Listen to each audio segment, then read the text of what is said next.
Ladies and gentlemen, welcome back to another rare episode of the Press Talk Sports Live. I am joined today by a very special guest.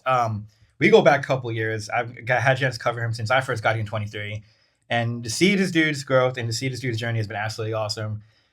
Man needs no introduction, the one and only Washington State's own, once, and he caught a couple balls at Liberty, which we'll get to, the one and only Ryan McKendry. What's going on? Dude, It's great to be here. First off, good to see you again. Yep. Yeah, it is good to see you. It's been a minute. Thank you for coming in. Yep. Not under company dime, but as my boss. Yep. What's it been like? What's it been like just being home last day or two? Well, I got back last Friday. Just been in the Roanoke Park, Sonoma County area with family, which is what I needed. I needed a break. I was a little burnt out from the long, recruiting process and Right. Getting there and just, the recruiting process kind of ended and I was already there, like there was no grace period. So it was a good time. Good time. Got to hang out, chill, which is just what I needed, I needed a break for a second. Washington State Warriors, welcome real quick. Yep.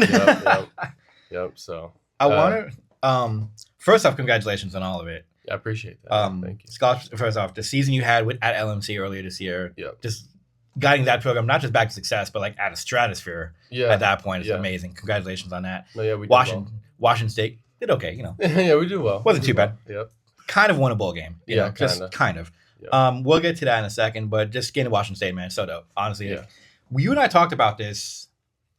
I was like 20 at the end of 23, maybe. You were part-time at Safeway. I'll never forget this. And I was like, because you were just like, I don't know what's gonna happen and all this kind of stuff. And I was like, dude, God's plan, just trust me, right?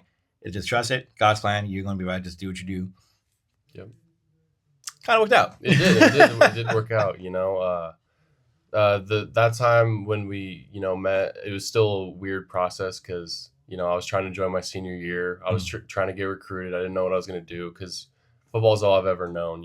So, it worked out. It worked out in the end. And I'm glad it did because football has been my life for forever since I was 6 years old. So. It's been a fun process, and I wouldn't have it any other way. Right. Like the struggle made it worth it. You know what I mean? I wouldn't even say struggle, but just the journey for sure. Would you say just the adversity, I guess, that you kind of faced throughout this journey, just the uncertainty, then coming back home and going to LMC and going to then a program that really was kind of everyone's kind of waiting for it to be successful, but y'all kind of you and a couple other.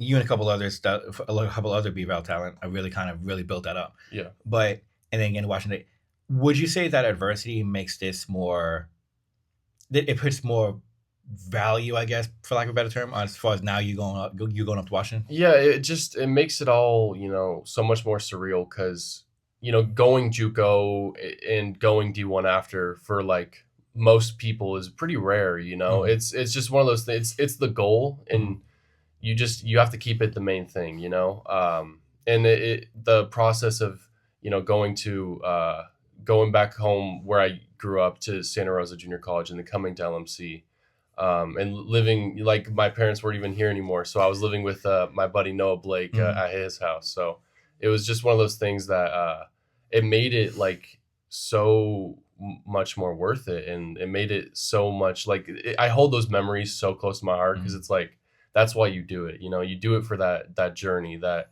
meeting new people, having hard experiences, driving 30 minutes to LMC to practice every day. But yeah, it made it so like once the recruiting process picked up, it made everything so worth it.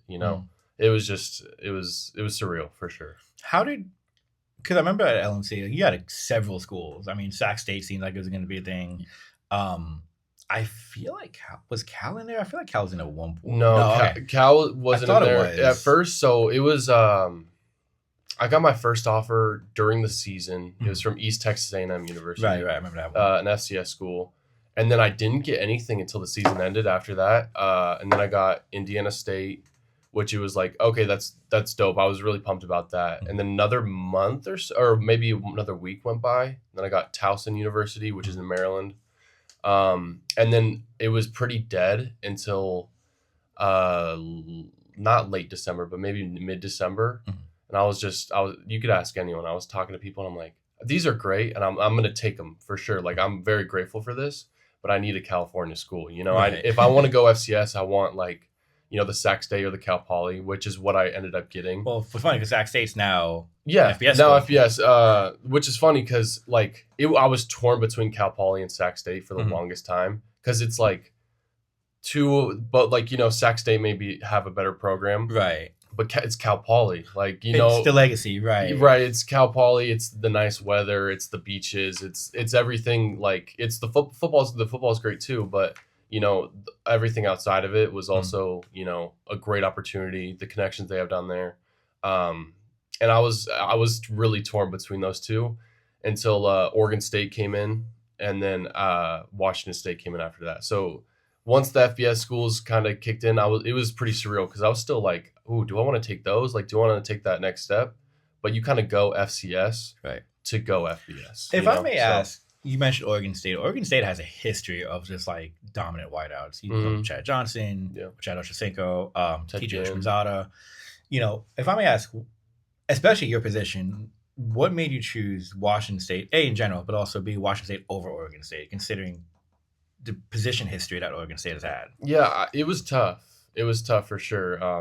You know Coach Partridge? Yes. So he was kind of my, you know, advisor or like agent through this whole thing. Like, not unpaid anything. He was doing it for the love of the game. He's just a football guy. He's just prepare when you make the league. You go, yeah, I'm gonna need like, you know, $550 bucks. No, yeah, for sure. No, he joked about that, but like, it was just one of those things where me and him talked, and me and my family talked, and one thing that stuck with me is he told me, he was like, at every single college game day, like when they go to, you know, the big games, like the Oregon versus whoever or whatever, he was like, every single time they have a long running streak of a Washington State flag like being held up in the background, and it's like, yeah, I mean, that's a good point. Like, it's very true. The fans like die hard there, you know, like it's nothing but like, and if you go down there and you see it, the town revolves around. I mean, I remember Washington seeing it State. when Washington State. This was when it was 17. So I want to say, who's the quarterback then? I can't think of his name right now. But I remember when Washington State came to play Cal, and I remember that was like, what's funny about this game? I think that was the game that Washington State was like a top 10 team. What year was it? 2017. 2017. Because it was the year I remember it because like Napa was going through all their wildfires, and he nearly postponed the game. So the game was like on a Thursday. So that was like the Mike Leach years. Yes, I believe so. Yeah. So it's gonna be great when I look back at this. I'm like, oh, we were so wrong. And I was like, yeah. But I remember like, so there's a couple things. That game, no one knew that game was gonna happen just because like it's smoke and air quality and such. And then Cal ended up pulling the upset, which is even better. So that was my first like, as far as shooting the game, as far as like first like students storming the field. Everyone's like, they're not gonna do it. I'm like, they're gonna do it. Yeah, you have to. It's part of the experience, right? Yeah. And like that was like the infamous like Ross Bowers getting flipped over at the goal line. Yeah. And I remember one thing, and this was a thing at Cal in general, but specifically for Washington State game, was like there's a section of the stands at Memorial, and it was just packed in like scarlet and like white, and I was just like, this is kind of cool. Yeah. Like people coming all the way down, especially in a time when like the game may not happen. You know, like I thought that was super cool. The college game day stuff with those flags. I don't think I've ever seen an episode of College Game Day without a Wazoo flag. Yeah. Which is the strangest part because they'll be like in Tennessee. Yeah, no, and it's still a Wazoo flag.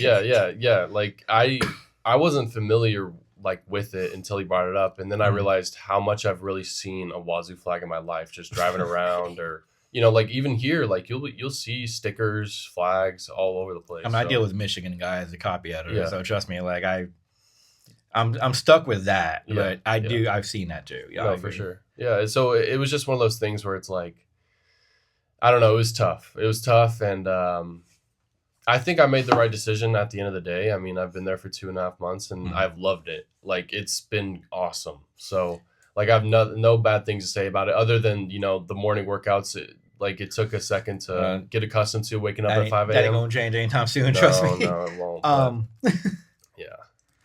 If I may ask, like, what is outside football, just kind of moving up the Pullman and everything, what has kind of stood out to you the most about the area?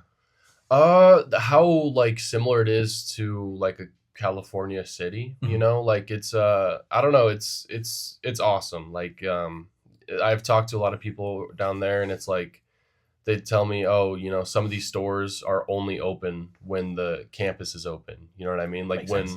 because they have to shut down over the summer because they won't get enough people It's coming in. It's a big college town. It's a big college town for sure. Like the area just revolves around the college, and then I didn't know University of Idaho was down the street. It's like 10 minutes away. Because you're pretty much right at the Washington Idaho border, right? Yeah. You get your gas in Idaho. That's kind of the thing. Is I get that. If you want to fill up, you just drive down 10 minutes, fill up, and then come back. So. I've got to ask because gas is God knows what here nowadays. Yeah. What are the gas prices in Idaho compared to Washington? What's the difference between the two? So when I first got there, it was cheaper. I think it was like $3.90 a gallon. And now it's like $4.50. What about in Idaho? I think that's what it is. In Idaho? Yeah. Dang, it's $4.50 a gallon up there. Yeah, I know. That's crazy. But like, I'm sure it'll go down over the next year or so. Hopefully. We said that here for a long time. That's what I mean. I thought it was going down, but. I got back from New York. The first thing my wife said was like, "Welcome back." Gas is $5.25 a gallon. I'm just like, I'm taking Bart home, leaving the car here. Yeah. One thing you mentioned something to me a lot about working with the guys. First off, what's it like just kind of meeting the rest of the roster at Washington State, as well? What's it like dealing with people coming from the transfer window? Because I think the one thing that, especially in college football nowadays, the transfer window has just it reminds me a lot of soccer in a sense because like everyone's kind of moving different deals and this that and the other, and it's within a certain amount. It's within a certain period of time, right? Yeah. Usually now and kind of not really something, but usually about now in the winter. What's it like dealing with that? Because I think traditionally it's been, okay, well, this guy's recruited. You get a couple JUCOs going up, obviously. But it's like, oh, here's this 4-star recruit out of high school, 5-star recruit. And now it's like, oh, well, this guy's from Florida. This guy's from Texas, for example. This guy's from Texas, so-and-so. What's it like dealing with that? And like, have you kind of picked these guys' brains as far as like you kind of going to the Division I college game? It's been interesting. The recruitment process has like going in there. They had, transfer guys coming in and out all the time, it's just part of the game now. So, you latch on. We had a couple JUCO guys also come in the receiver room. So like I've kind of latched onto those guys. And then I've also I've really tried to pick the brain of all the older like veteran guys. Cause it's like they have been running like the offense or running the same similar scheme and stuff like that. So they really know what they're doing. And I'm like, man, I've never been in motion before really, so it's like, I've just been trying to, figure it out. And, they've been awesome. They've been great. Like it's just a different, like they all come from different places. So they love roasting each other. They love, it's all good vibes, right. like, they just love, giving each other crap about stuff. And just, it's been a good time. And in the cafeteria, or not the cafeteria, like we call it Grey Dub. Like that's where it's like the athlete only cafeteria kind of thing. Right. That's where the good food is. Yeah, exactly. Like, getting fed 3 times a day is awesome. So like when we're up in there, like you really get to like hear different stories and hear different things about their process. A couple guys from Eastern Washington, for example, a couple guys from University of Idaho, a couple guys from Kennesaw State. There's they really come from everywhere. So I try to like I'm familiar with the teams that they're on, and I ask them about certain games or certain moments, and they love to answer it. So it's pretty cool because they've been living, my dream for the last 2-3 years, some of them. And it's just cool to like talk to them because like I wanted to be in their shoes for the longest time. Right. Anytime they have something to say, I try to pick up on it. Whether that's with plays, with how they, condone themselves with, their schedule or whatever else, it's just cool. It's just been such a cool experience, and it hasn't gotten old yet, just cause it's all so new, and it's been a great time to just like see everyone. I've seen people that I've recognized, or I've seen people that I've, seen play on TV, and it's like, oh wow. Like, I don't know. It's just been surreal for sure. That's just the big word of the day. It's just surreal. It's been a crazy experience. What has been the best advice or the best, whether it's football or life, that you've kind of gotten from the guys so far? Just to keep, the main thing really, keep, and for us, it's football and, family and God and everything else. But for sure, like outside of family and God and, religion and everything else, like our thing is football, football in class, So it's about keeping the main thing. And you can't, you can't half, go. You have to full go. Good save. You know what I mean? So yeah, you have to keep it the main thing. That's the big thing is, you can do whatever you want outside of it, but you have to keep football the main thing and stay locked in 24/7. Study, we've been doing walkthroughs and stuff. You got to study the playbook every night. But yeah, like just, and don't fall too deep into it, and have things doing on the side. Play your video games, hang out with your friends, go golfing, do what you love to do still, but keep the main thing, because that's what it's all about. That's why you're there. That's why you're getting recruited, is because you can play, so definitely just keep that just keep it the main thing. I feel I'm gonna ask you what your advice to the class graduating. I feel that's we can come back to that in about 20 minutes. Yeah. I want to ask about your experience at LMC, and not just the journey kind of getting it, but still that overall year. Because this was a program that didn't really have the levels of success it did this year, years prior. Yeah. What was it like? It felt in a way that kind of felt when you look at that roster and you look at the team you guys had. It felt like because it was such local talent. Yeah. You went down. You came back. Noah came back. You had Miles Hunt from Freedom, who I think a lot of people slept on, but just because he was at Freedom, the not success he had there, and all those other guys. You got guys from Pitt there and everything. What was it like? What was that year like for you? And how much did you guys kind of go into that year with like that chip on your shoulders? And how much did that kind of spark everything that happened? That's kind of from the beginning. It was like I'll say this from the beginning. Like in high school, I thought of LMC, and some of the other guys. It was kind of like you don't want to go to LMC, and that's just how it was. I've heard that. No, I've heard. You know that. what I mean? Right. Like if that can stem from a bunch of different reasons where it's too close. You've heard bad things about LMC. And I'm saying bad things in terms of like, oh, you don't like, they're not that good, they're this and that. They don't really get people out. They don't really get people to college. They don't get people to the next level. Just the various, like nothing bad. Just the talk around town where it's like, oh, you're going to LMC. It's kind of like one of those things. But when I got there and when we were practicing together and we were doing workouts. The entire time we were talking about, we're going undefeated. Like that was from week -10 to week 10. Pretty much spring ball. Yeah. Like I wasn't here for spring ball. Okay. So summer camp. At summer camp going into it, we were like, we're going to go undefeated. Like we have a bunch of D2 talent bounce back that, and then, there was me, there was a quarterback we had one out-of-state player and it was our or two, or maybe three. We had a couple out of 3 or 4 out of state. I love how players. it keeps going up. I think I'm not sure. So I just several out of state players, right? Like because some players come and go. So like we had a lot of in California talent. Like that's what we were built up of. But we had a lot of talent for sure. So it was just one of those things that everything kind of clicked. Our offense was amazing. We scored on every first drive of the game the entire year. That's how it looked, honestly. Yeah, so we went 11-11 with that. But it was just we knew what we had. Like there was no doubting us. Like we knew the entire way through. It was funny. I think it must have been our first padded practice. Coach Shipe, he was like, this was the worst practice in LMC history. And it's kind of funny because we went home and we're like, bro, what is he talking about? Like I don't know. I don't remember what happened, but that's what he said. And it was like, dude, we're going to win 10 games. We're going to win a bowl game. I think we can go undefeated. I don't know what I was all new to the competition, what kind of teams we played. But I was like, bro, looking around, we're gonna kill it. Like we're gonna do it. We're gonna go. But yeah, we never doubted ourselves, and we're all kind of familiar with each other. We got to hear the high school stories about when we played each other and this and that. But it was a good group of guys, and a lot of Pittsburgh talent for sure.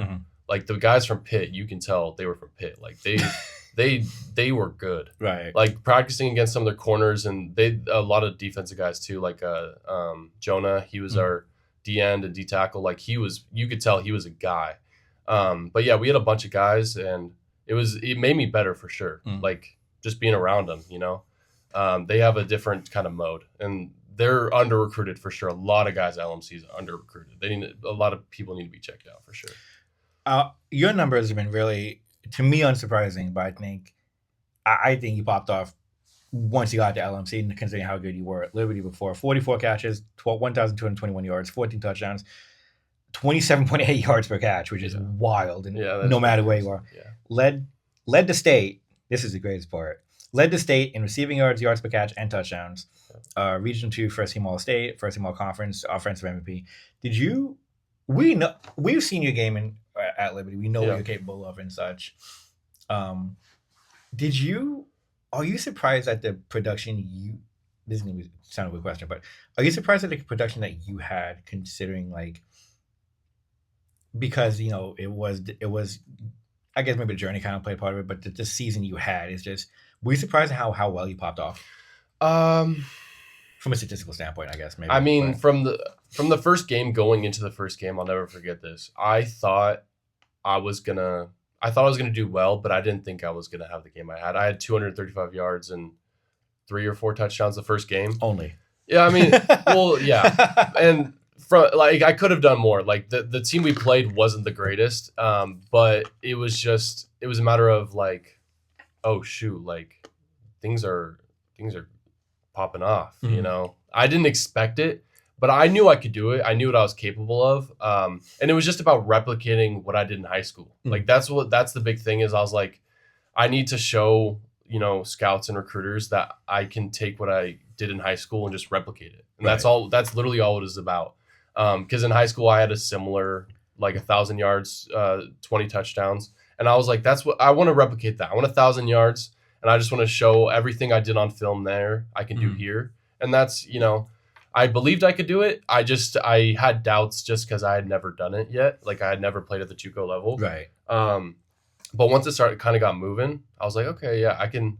I felt once the confidence got there, right, it just took off from there. Because that's the one thing I'd say I lacked going into the first week. And then once I got that, it was like, oh my gosh, I love this. This is awesome. It really sparked that the why came back. It's like, oh, I'm here to get recruited. I was having so much fun with the guys, and that's what it was really all about when I first came. It was I want to have one last. It was going into it. It was going to be my last year. Kind of, literally, right. Yeah.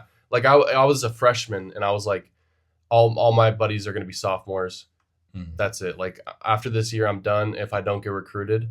So I was kind of, at first when I was there to have fun and, just spark a love for the game that I had lost because I hadn't played. And yeah, once that first game took off and I got that confidence back, I wasn't surprised. No, because I knew what I could do for sure. What would you say between Liberty and your numbers at Liberty, you senior year, forever here, you senior year, 52 catches, over 1,000 yards receiving, 15 touchdowns, 3 on the ground, because why not? Yeah. Where would you say your game improved the most between Liberty and LMC? For sure, my route running and my mind. Coach Sean Timms down there, who actually went to Washington State as a receiver, he taught me just how to run routes and better footwork, how to release. Oh my gosh, my releases. That's a big thing too. Is I had one speed release, because I was faster than everyone. Right. I was just trying to get off the line and go. But he taught me how to move my feet, release work for sure, and just it definitely sparked a love for the game that was unlike any other. That's just the one big thing about LMC. My time at LMC, it was so much fun. That's all it really was. I got better. I had a good time, and it was just, if that was my last season of football, I would be very happy that it was my last season of football. If I never got recruited or anything like that, it was just a ton of fun. And for recruits out there that aren't getting D1 looks right now, JUCO, LMC, come through, because I want to see them succeed next year too. A lot of just great times. You mentioned how like a lot of athletes at LMC are under recruited, Mm-hmm. and these are guys like we've seen, especially the Pitt guys. Yeah. We've seen them kind of ball out, and you think, okay, they're going to Pitt. There's got to be at the minimum a D2 scholarship coming in, right? Yeah. Would you say you guys kind of that your season, your team last year kind of put LMC on the map per se? Does that make sense? Yeah, I would say so.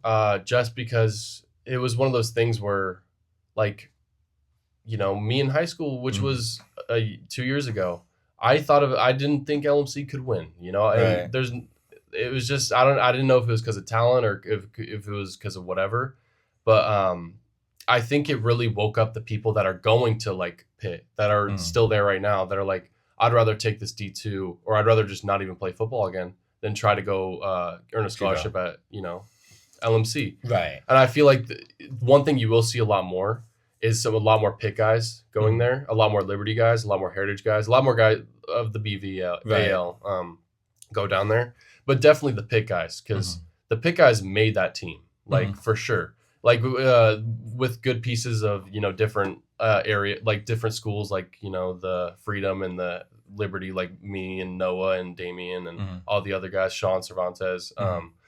Like the main core of that team was the Pitt guys, and I feel like you're going to see a lot more of that kind of go with the next couple classes.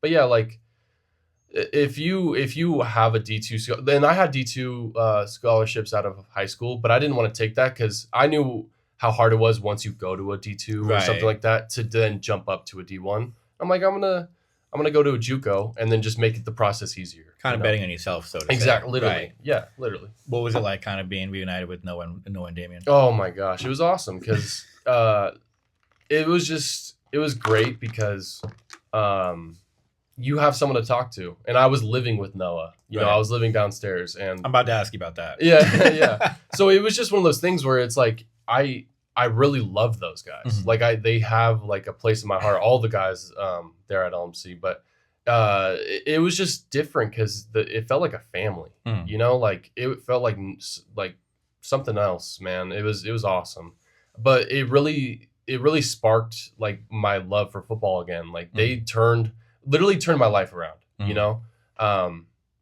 Before going there, like. Yeah, I wasn't in the best spot. I wasn't gonna play. Like there was a point where I wasn't gonna play football. Like around a year ago, last year. So it's like they really turned my life around. So it was awesome. It brought my love back for the game for sure. What was it like living with Noah? Oh man, so the thing I loved about it is and I don't mean to cut you off, but I asked that because like. You mentioned how you're going to Santa Rosa because like your family's down there, your mom's down there, and everything. Yeah, and it makes sense. Obviously, free rent, brother. Trust me. Yeah, for sure. Take it full advantage of that as long as you can. Believe me. Yeah. But coming back up here where you made a name for yourself, not being with family, but staying with a teammate. Yeah, it's interesting because like you don't really see it when it comes to relocating cities. You don't really see it the whole like. Being housed like that until you get almost like to the pros, Arena League, beginning of the NFL, stuff like that, right? Even Europe, even overseas. You did this in junior college. Yeah. Like that's the wild part about this. Yeah. That's the thing is like it was like having your best friend just live with you. Like it was every single night I had someone to hang out with, It was awesome. It was like it was like a big sleepover, like so it was just kind of like that. You know what I mean? That's a great way to put it. Okay. Yeah, because it's like we were best friends in high school, so it was perfect. It was literally the perfect fit. And I wouldn't have had it any other way. In 30-minute drive to LMC. My parents didn't live here anymore. My dad's a reservist in the military, so he was moving around. So I'm just very grateful that they did let me live there because it's kind of crazy when you think about it. Like I'm gonna let for his mom to let me, his brother is still in high school. So I don't know. It was a perfect fit, and it was a fun time. It was a fun time because that's so dope. I mean, Noah's great people, Damien too, but Noah's like awesome people. Yeah. Oh my gosh. Yeah. He knows the best. I didn't know because my first thought was like, where is he staying? Like I thought, I still thought he had family up here. So I was like, okay, cool. Like he's back with family. That's what everyone thought. Yeah. Good, just naturally. Good way to admit it on a podcast. Yeah. Yep. No, well, if you didn't know, now you know. Like I lived in Noah's house for 6 months, 5 months, 4 months. I'm assuming once he got Washington State, he goes, okay, pack it back. I'll see you out of here tomorrow. yeah. I mean, shoot, that was one of the first things I did is put in words. So I hope he can be up there in the spring, or not in the spring, but in the summer. But because it would just be awesome. It would be awesome to have a familiar face down there, and that's the one thing that I feel like is lacking there right now is just the lack of familiarity for you personally. Yeah, for me. Because it's new. I've never not lived in California. So having a familiar face up there would be dope. Every time someone comes up and says hi or checks it out, right? It's awesome because it's like, oh man, I get to see someone I know. Right. I'm putting in credits for the first game. Come out, man. Come out. In the overall, like, what do you take from the experience, just personally? Just, you think about the journey, you think about the ups and downs and everything, living with Noah, being back with familiar faces at LMC, leading that program. Because it's a weird roller coaster that's now like on the way up, which is amazing. But what do you take from it personally? What do you take from this experience, kind of as you go into your adult life and such? Just to not take anything for granted and to enjoy the journey, because the journey is greater than the destination, and I'm not even at the destination yet. I'm still, going with the flow. Like that's the big thing is just take it day by day and try to live in the moment, because when you're looking forward to stuff, you kind of forget where you're at. So just take things day by day and try to stack them the most. And that's what I've done the last 6 months. Ever since I've been to LMC, the big thing was stack every single day. And that's what I'm trying to do there at Washington State. And that's why coming home and having the spring break has been great because it's just a nice refresh. It's a nice settle down, get to see the parents, get to see outside family like Noah and all my friends, my girlfriend. Get a chance to breathe and such. Yeah, exactly. Right. So it's just it's a nice refresh. So then once I get back there, I can relock in and keep the main thing the main thing. Right, keep football the main thing. So. What when you get back, because we were in March now, so are you guys getting ready for your spring game? Is that the spring we start spring ball Wednesday. Okay. So in 5 days. And then our spring game is April 20. It's in the 20s. April? Yeah. Right. That times out with everyone. Yeah. Yeah. So it's gonna be surreal. Gonna put on the uniform, go against D1 competition. Right. But I'm looking forward to it because it's gonna be a lot of fun, and the next month should be just a blur. Right. With practices and everything else. But I'm looking forward to it, and after that, I believe classes should be over soon. After that, and then we're gonna have summer. So I'm looking forward to the summer. Straight into it, pretty much. Yeah, and but I think we have around a month off. Okay. Or 3 weeks or something like that. Okay. So it'll be nice to come home, train on my own a little bit, right. Get an extra step, and then really go into fall camp, and summer camp. And yeah, I mean, they transition one to the other. Yeah, much, right? That's what I've heard, and that because I keep asking, I'm like, so what? I've never done a fall camp or the summer camp, so it's like I ask them how is it? And they're like, oh man. I'll be ready. Get ready for your entire day to be football, and it's like okay, but it's a. Have they gone over your schedule? Because that's I feel like when you go from high school, even JUCO to to the Division 1, the one thing a lot of people don't realize, and it transitions to the pro game, the schedule is just forget a 9 to 5. It's like a 6 to 10. Yeah, you know what I mean? Have they kind of? They've gone over it bits and pieces as we've gone. I'm sure the first thing that's going to happen once we get back is they're going to show us the schedule for the next 2 months, probably. Right. But they showed us the schedule and showed us everything up until spring break. Okay. And a little bit of what spring ball might look like. So once we get back, I'm sure we'll kind of see the next month or two planned out. Okay. Which I look forward to because I kind of like to know what's going on and when. So, but yeah, it's gonna be an interesting time because I haven't gone through it around this time last year I wasn't doing anything. So what was your schedule like? If I may ask, what was the schedule like at LMC? And I know it's a bit different high school or JUCO, but I know for sure it's light years different. high school JUCO to Division One. Yeah. It was just summer. We had, I believe it was just practice. Like it was just, I believe we practiced at 4:30, and then 4:30 to like 6:30, and then that was it. Like for the most part. You guys went like late in the day. Do you guys have like workouts beforehand, or? We would have them, but like sporadically, like throughout maybe like a Monday, Wednesday, Friday thing, or no, I wouldn't even say Friday, but we didn't lift that much.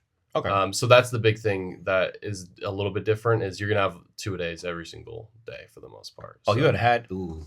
I haven't had the. Let me tell you something about 2-a-days, brother. Yeah, we've had a version of it right now because we'll have the workouts and then we'll have meetings and then we'll have some walkthrough.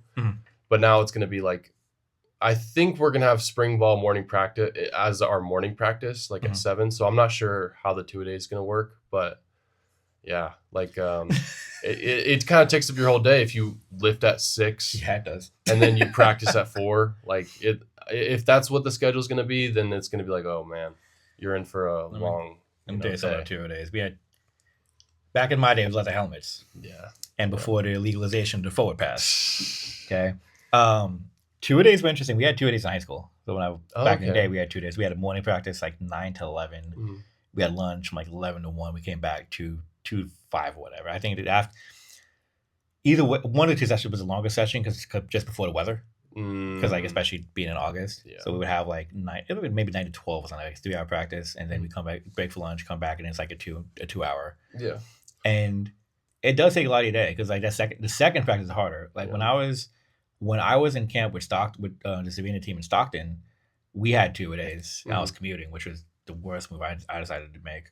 Yeah. But we were at the arena 9 to 11, break 12 to 1.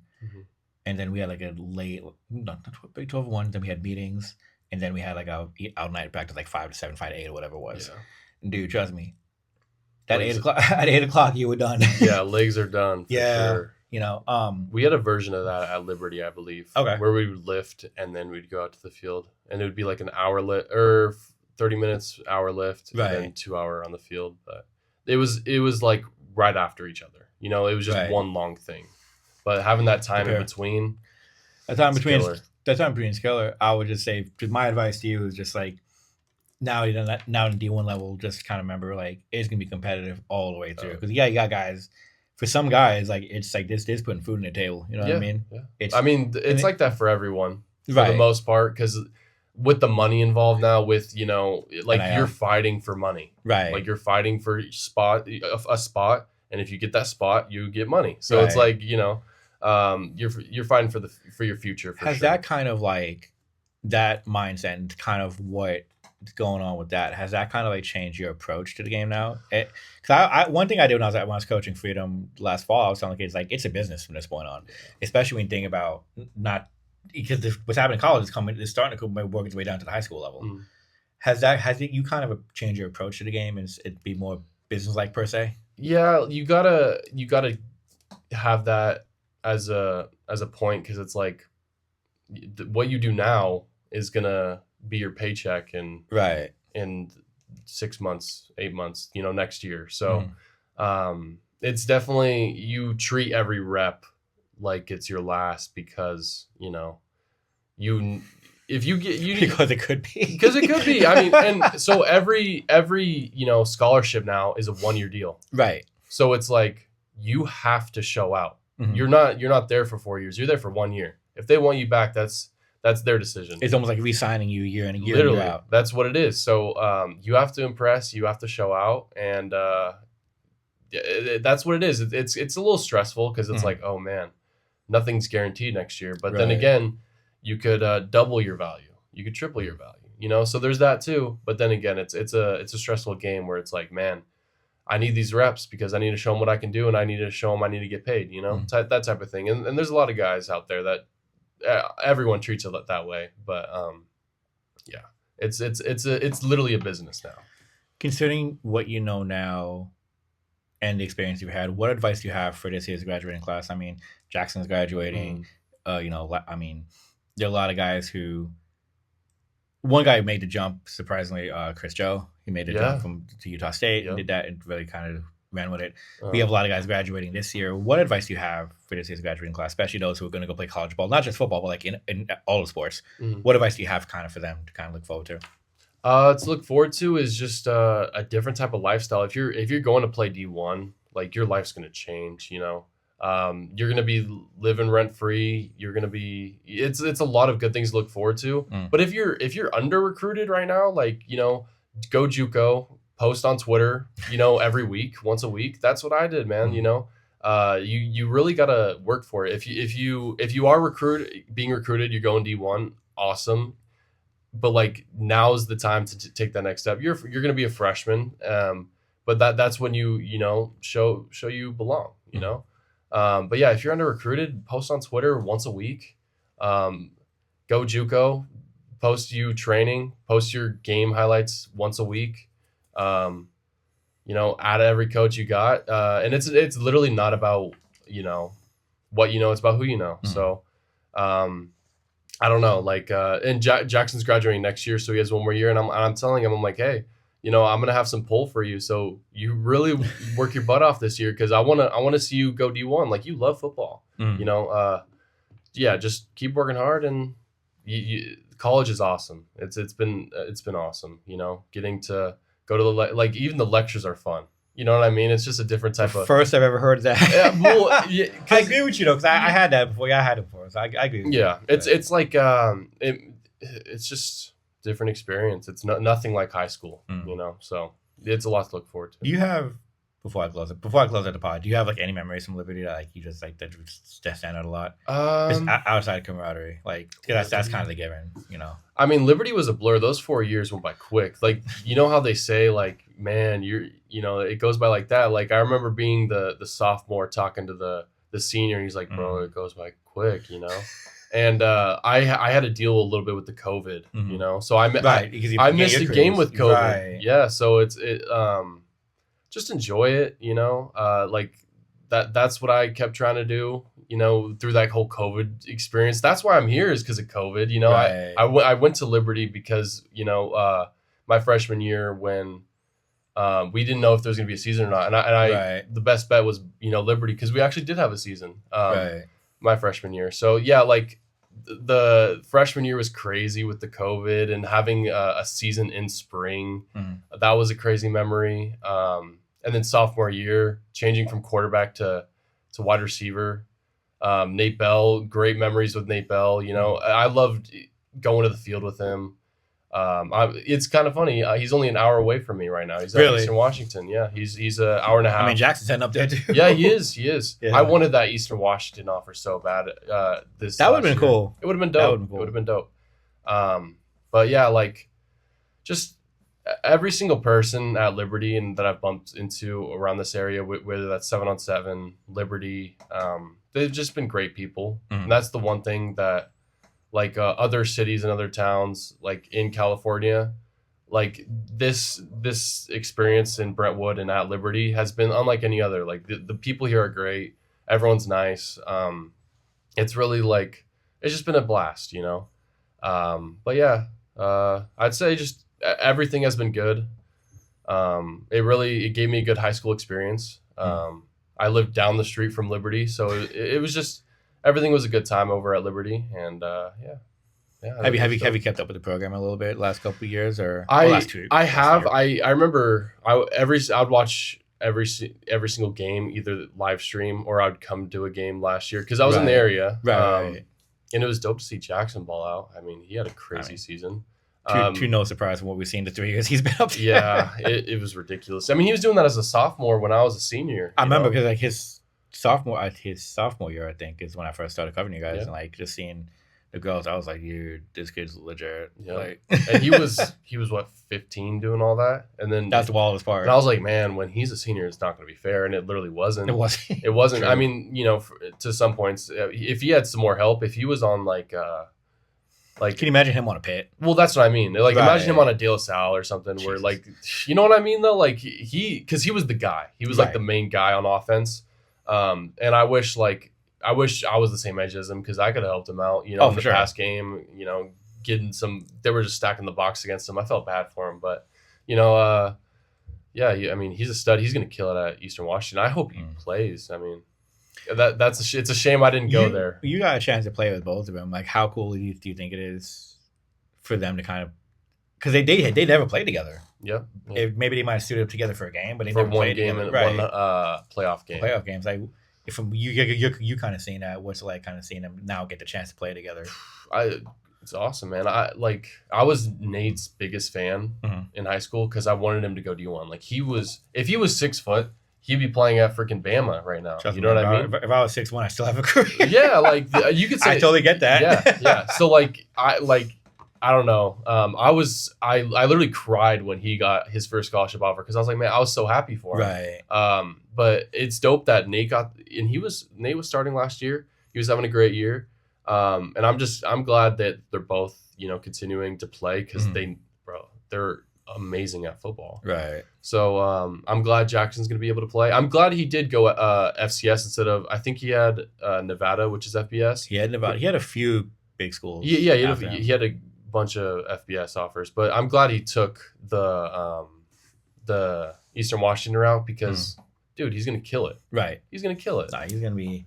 I think just getting that tandem with Nate's play style and how Jackson is, like, it's the possibilities of what you can do offensively is endless, And I think the storyline of having both of them play together, considering that they never really have before, I think that's super cool. Yeah. Dude, thank you for coming in. This is awesome. No problem. It was dope. Great seeing you, dude. Proud of you, man. Seriously, it's so that. dope. It's so dope. Ryan McKendry, soon to be Washington State great. Ryan McKendry. Yes, thank you so much for joining us. Ladies and gentlemen, this has been another episode of the Press Talk Sports Live each and every time we record, because I can't say each and every week.